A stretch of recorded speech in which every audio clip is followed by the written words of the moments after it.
This episode is brought to you by Communications Training for Coffee Teams, a new Map It Forward workshop tailored to get your team communicating more confidently to improve general mental health as well as business profitability. Click the link in the show notes for further details. Welcome to the Daily Coffee Pro by Map It Forward, friends. I'm your host, Lee Safar, and today I have the great honor of welcoming back Peter Giuliano to the podcast after a very long time. Peter, thank you for doing this. It's been a big break.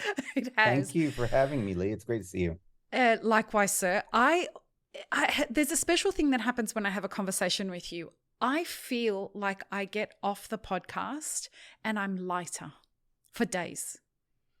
And it's Wow. and I've spoken to people about that and they're like, "Oh, that's just what happens when you have a conversation with Peter." Oh, that's nice. So I hope that everyone that's listening ends up feeling the same kind of lightness that I feel every time that I get off a conversation with you. So, especially because we're going to explore a very interesting and poignant subject right now. Through this series, we're going to talk about what is specialty coffee today, because we all know that the idea of specialty coffee has changed dramatically over the last couple of decades. And I feel that it's somewhat a little bit ambiguous today. People are confused by what it means and they have their own ideas of what it means and what they'd like it to mean. But we're going to explore that and the business models and a whole bunch of stuff around specialty coffee in this series.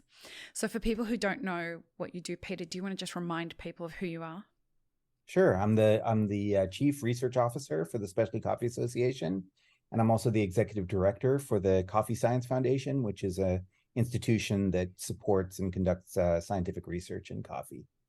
When I tell people that, though, I usually try to point out that that because I work in coffee science does not mean I'm a scientist. I'm a coffee person who loves science and research, and so I started my career as a barista almost 35 years ago, and so my path has been through coffee, but it has brought me to this nexus between scientific research and the coffee sort of tradition and trade.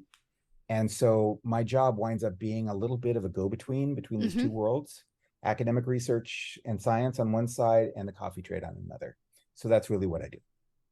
It sounds really interesting because you're at kind of this intersection between the two. And so it seems, given your love for understanding the reality behind things, like exploring ideas, it seems really poignant that we should have a discussion today about what is specialty coffee. So, Yeah, Peter, what is specialty coffee? Yeah. Well, that's a critically important question for me in my life. I mean, I've been involved and embraced by this specialty coffee idea for a long time. And, there are some times in my life that I've seen, it's just seemed very obvious, like, oh, well, obviously I know what specialty coffee, that's quality, it's about quality. It's about, and obviously we know what quality is. And other times it has seemed less so. But there was this time a few years ago, but for a long time, the Specialty Coffee Association, who naturally should have a very sharply defined idea of what it is, we for a long time didn't. We for a long time would sort of avoid the question a little bit. We'd talk about, we had these like long essays. You'd say, what is specialty coffee? And then we'd have a long essay about all the people that do specialty coffee and how they craft it and stuff like that. We didn't have a succinct definition. And instead we told a story, which is useful too. But there was this one moment though that was really important. So I do research, and we were starting some research about labor on coffee farms. And the researchers that were involved from Zamorano University in Honduras and Texas Tech University, these are agricultural economists and anthropologists, and they said, okay, well, we're setting up a theory, help us distinguish between a specialty coffee farm and a not specialty coffee farm. And so what we realized at that point was, we really need to be able to get clear about this because this research isn't possible without being able to distinguish a specialty coffee farm from a non-specialty coffee farm. And and it's not that obvious, and because as many people know, farms often will sell specialty coffee, and they'll sell non-specialty coffee too.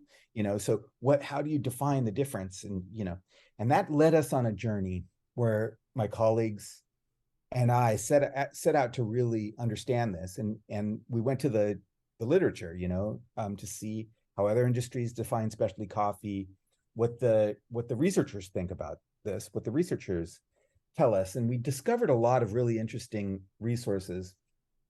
And one that really stuck with me is there was a chocolate researcher named Alison Brown, and she was doing research on fine chocolates, and what she did was she talked to consumers, and we've done that too. We've talked to consumers, and their ideas about what made chocolate interesting were very diverse and very varied, and very personal often to them.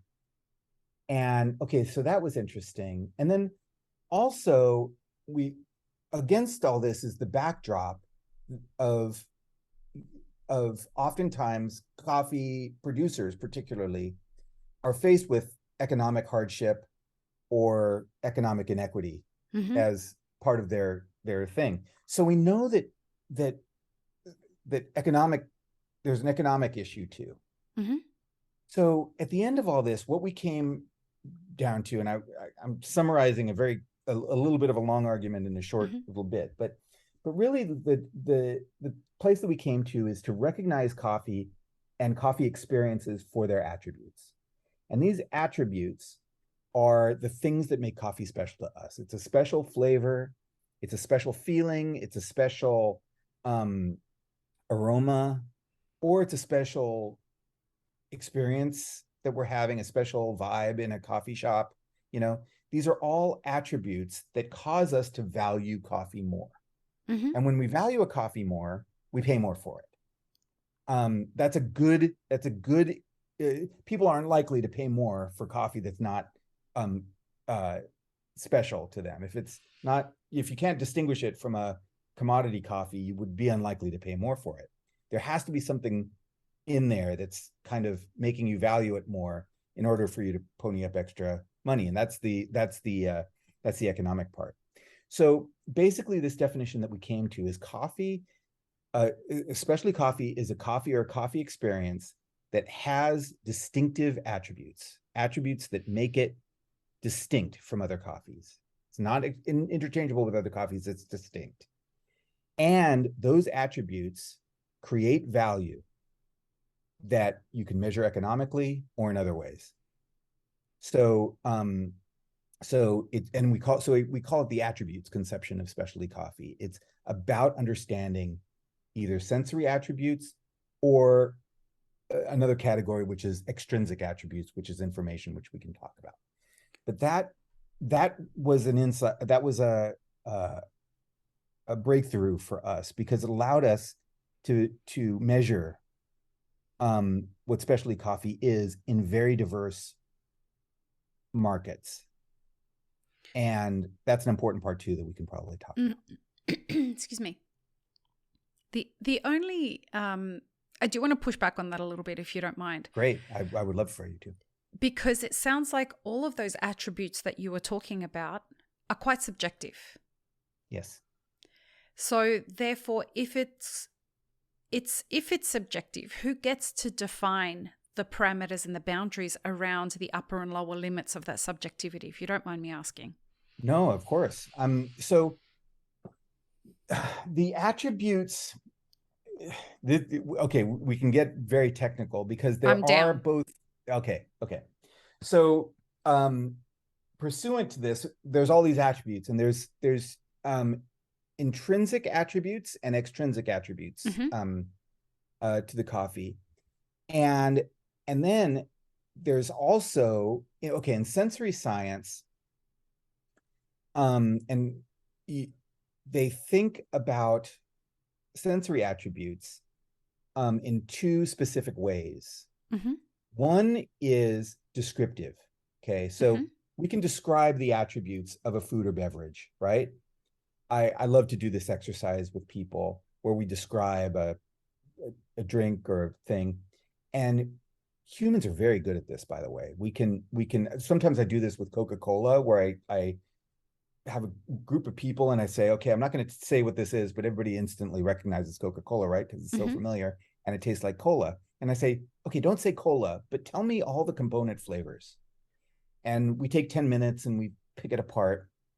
And then the next slide I have is a list of the ingredients of Coca-Cola. And a group of 10 people can describe the ingredients like almost perfectly. It's Mm-hmm. amazing how we Mm-hmm. can do that. That's objective. Those are ingredients that are in the Coca-Cola. Those are experiences that you can train your senses to recognize. Mm-hmm. The lime oil in Coca-Cola, you can recognize. The Yep. sucrose, you can perceive it as sweet. That's all objective. That's real. That's something in the real world that the instruments of our senses are able to detect. Okay, that's Provided we objective. have the same cultural palette. Well, we all have the same biology, right? So we can now how we interpret those signals depends on our cultural information, right? Well, There's that. also, go ahead. Go ahead. Well, there's actually been some cross-cultural studies on this. They're so because they're concerned about this in the sensory science world. A famous one is they trained two panels, one in Kansas, United States, Mm-hmm. and another in Thailand. And they were doing sensory analysis of soy sauce. Mm-hmm. And they found that when they agreed on a lexicon, a set of terms, and they did a descriptive analysis in these two places. These are two different cultural groups, two different, you know, in two different parts of the world, and their results were functionally identical to each other. Except soy sauce is a ubiquitous product. The soy sauce Right. that you eat, and the same with the Coca-Cola, right? Right. Coca-Cola is quite a ubiquitous product. But if Sure. I took a strawberry that was grown in Korea and a strawberry that was grown in Kansas, Mm-hmm. and I asked people to talk about those two products. I mean, we have this problem in the barista competitions, the cultural palette of the way that somebody interprets a strawberry flavor versus another cultural palette of a strawberry flavor. This is not ubiquitous, right? Okay, well, now you might be talking about getting to the second group, which is okay. I've talked about descriptive, Right. which I'm going to stick with the objective part of it, and Okay. we can discuss it more if we need to. But the second part is called affective, AFF, Yep. yeah, affective, and that is it's a psychological term. It means an affective experience is how you you experience a sensory input. Mm-hmm.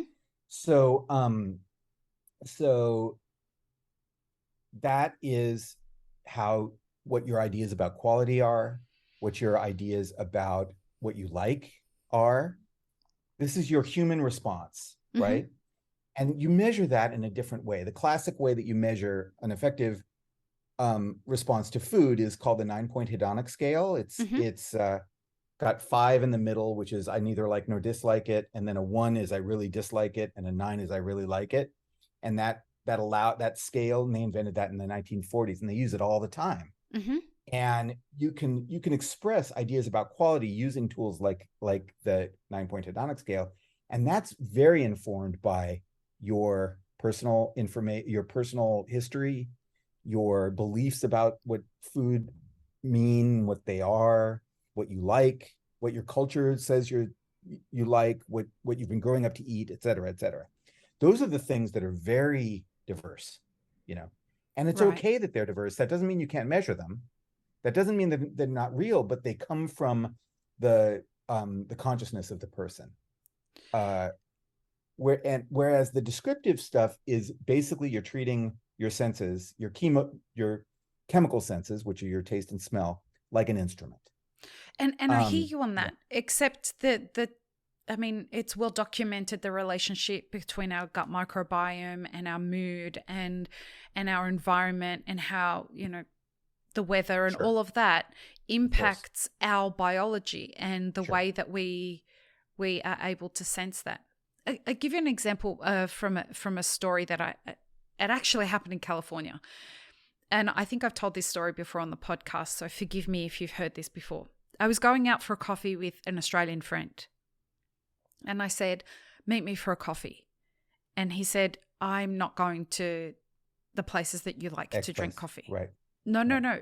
He was talking in general. Oh. I won't go and drink coffee at specialty coffee shops. Oh, okay. And I said, why? And this is a guy who I know loves coffee. And he said, because you guys drink coffee that's sour. And I went, okay, take me to a coffee shop that you like to drink coffee at. Mm-hmm. And we went there, and it was a fascinating experiment because he couldn't get enough of this very bitter, very overly roasted coffee. Mm-hmm. And I said to him, so how do you describe this coffee? He said, specialty coffee. I said, tell me more. And he said, you guys have decided that the way that you like to drink coffee is specialty coffee. And we're a whole community of people who like this kind of coffee, and we consider this specialty coffee, and we consider what you guys are doing not to be specialty coffee. He's not wrong, Peter. He's not wrong at all. And that's exactly what the effective part is, right? And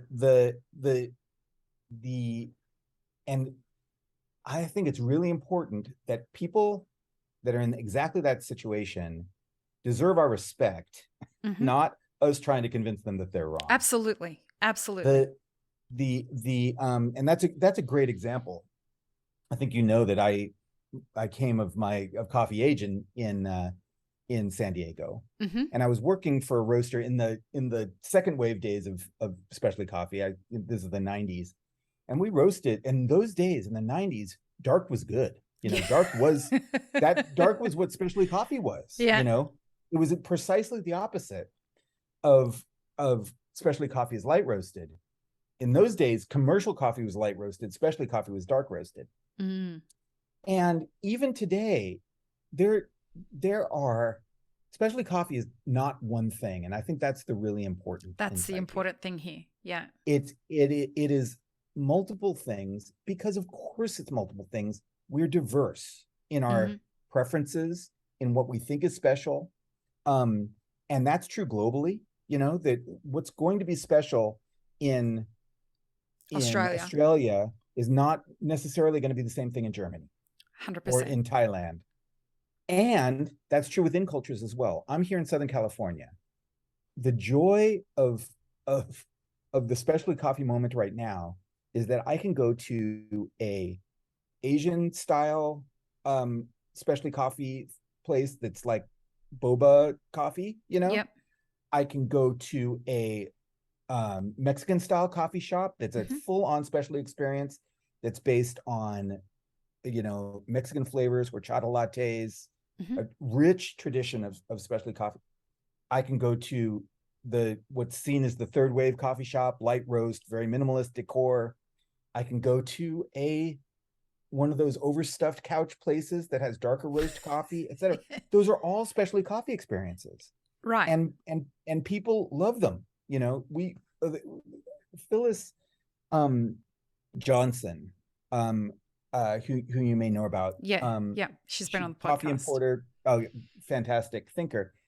We were talking about this thing once, and she said a phrase that stuck with me, which is, we need, as a specialty coffee community, to let go of sameness.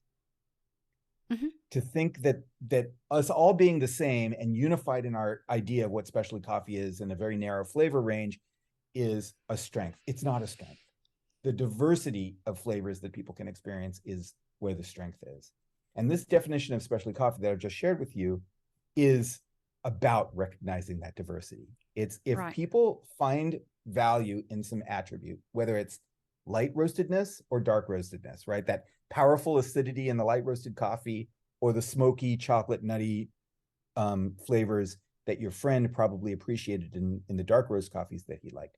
Both of those are deserving of respect, and 100%. and and and should be recognized as part of the specialty coffee experience. Which kind of takes me back to my original question,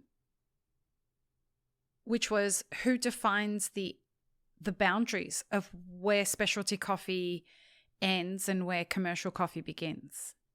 Yeah, a lot of people look to us at the Specialty Coffee Association to regulate this. Mm. You know what I mean? Oh, yeah. When you work here, you get a call every once in a while, like, my competitor is terrible. They're selling Right. not specialty coffee, and they're telling people they're specialty coffee. Can't you do something about this? Shouldn't we Right. pass a law? And one of the things about this definition that I've just told you is that it's descriptive, not prescriptive. Mm-hmm. It's meant to describe what exists in the world rather than tell people what should be. And I got this concept from linguistics. There's because there's two kind of schools of linguistics. The ones that I remember from being in school, where they're telling you, well, here's grammar and here's the, and those are the prescriptivists. Here's what the English language should look like. Right. But the larger and the vibrant part of linguistics are the descriptivists, who describe how people actually use language, which doesn't necessarily follow the rules of grammar that I was taught in school, but that's okay because language evolves and people make each other understood. So it's the descriptivists versus the prescriptivists. I am firmly a descriptivist. I am not here to make the rules about what specialty coffee is or isn't and make the judgment, because who do really good at that? Individuals. And you can see their behavior. This is one thing that markets are really good at, right? Markets are good at helping consumers find the products that make them happy. Except, and sorry, go on. No, please. Well, no. I mean, I was giving a pitch for markets. Markets are good. There's lots of information in markets, and once you see people gathering around a product, then you can tell that there's something special about it. But there's two kinds of consumers in specialty coffee. One is the end consumer, right? The people that buy cups of coffee and stuff. But then there's another kind of person, which is the kind of the coffee expert, the person who, and that person has preferences and ideas and feelings about coffee themselves that are important. Consumers will often, and I was one of these people for a long time. I was a director of coffee and a coffee buyer and stuff. And one thing that I realized is that there were a lot of consumers out there who looked to me for, hey, Peter, I want a great coffee experience. You're a coffee pro. Help me understand what good coffee is. That's okay too, right? They're not saying, I have a preference, please give it to me. They're saying, I'm looking to understand your preferences as a coffee expert. So expert preferences and consumer preferences are two sort of categories of people that we should listen to. And in coffee, those are two different economic markets that we can look at, right? Right. Okay, right. Go ahead. Challenge me now. My question is, it sounds like what you're saying is that the definition of specialty coffee is more a descriptive approach. Yes. Right? But you guys are the Specialty Coffee Association. So you're an association that exists for something that doesn't have a clear definition. Well, I find that to be a pretty clear definition. I don't think you have to be prescriptive to be clear. In most dictionaries will tell you that they're not prescriptive; they're descriptive. Dictionaries, the Webster's Dictionary, has a descriptivist perspective. They're not telling you how a word should be used. They're telling you about how people actually use the word, and that's what our definition is about too. It's telling you, it's not meant to enforce a rule on people and force people into what specialty coffee is. It's meant to describe what this phenomenon is all about. But it does give you a boundary. It does give you a clear understanding of what the word means and what Yes. it's intended to mean. So you don't turn around and look up the definition for dog and see, well, it kind of feels like something that's furry. It might not have fur, and it sometimes has legs and sometimes doesn't have legs. Right. So I may have unintentionally given you the impression that specialty coffee is all coffee, and that's not what the definition means. Right. It tends to say what it says is it is a coffee that has or coffee experience that has distinctive attributes. So that's important, and that's measurable. So the whole point of commodity coffee is that it doesn't have distinctive attributes. Because the point of like coffee that's tenderable to the sea is that you can't tell where it's from, because you don't want to be able to tell where it's from. If you're Right. manufacturing a big brand that just wants to be consistent all the time, you don't want a coffee that you buy from Colombia this month that tastes different from a coffee that you buy in Guatemala 6 months from now. You want it to be indistinguishable from one another. Right. That makes more sense. Right. And that's the definition of what a commodity coffee is. It's not distinguishable. And we're saying specialty coffee is distinctive. It's recognizable in its attributes. And that's criterion number one. Criterion number two is those attributes that it has that make it different are valuable to somebody. Right. And so the other thing that specialty coffee can't be is coffee that's let's say trading at the going rate of commodity coffee, because that is showing all the signs of being specialty coffee, or worse yet, traded at a discount. Right. So if coffee is distinguishable, right, it's got a distinctive attribute, but this attribute that it has means that people dislike it enough that they won't pay even the commodity price for it, that's not a specialty coffee either. No. But if it's got a distinctive set of attributes and people value it more in the marketplace, that's how you can recognize a specialty coffee. So specialty coffee as a definition, by what you guys are aligning, needs to be in comparison to the alternative. That's where it really gets its value, is by its relationship to the other. Yes. That's true. Okay. I think that's true. That makes sense. I really appreciate that clarity, Peter. Yeah. I do think that the term specialty operates as an antonym to commodity. Yes. And I think, and that's how it was designed in the first place. Erna Knudsen, who famously coined the term as we use it today, was using it to distinguish her passionate coffee roaster customers who were obsessing over flavors from the bulk of the customers of the company that she worked at, who were buying indistinguishable big lots of coffee to churn out into the 1960s, coffee pots all over. In diners and all that kind of stuff all over America. So at its very beginning, it was about distinguishing the special coffees from the sea of the rest of them. We are going to take what we've just spoken about and lead into the next episode, which we're asking the question, what market research tells us about specialty coffee and specialty coffee businesses and their well-being, which, got to tell you, this is the question I'm most excited about hearing from you about. Being mostly focused on the business of specialty coffee now. Sure. Everybody is kind of going, Lee, you keep talking about this tsunami, but what does specialty coffee in business look like moving forward? So let's do that. I hope you've enjoyed this episode, everybody. We'll be back in the next episode to talk about business in specialty coffee. Peace, love, and peanut butter. Have an amazing rest of your day. Thanks, friends. If you enjoyed this video, here's what you should check out next. Consider supporting Map It Forward on Patreon and be sure to subscribe and hit the notification bell before you leave.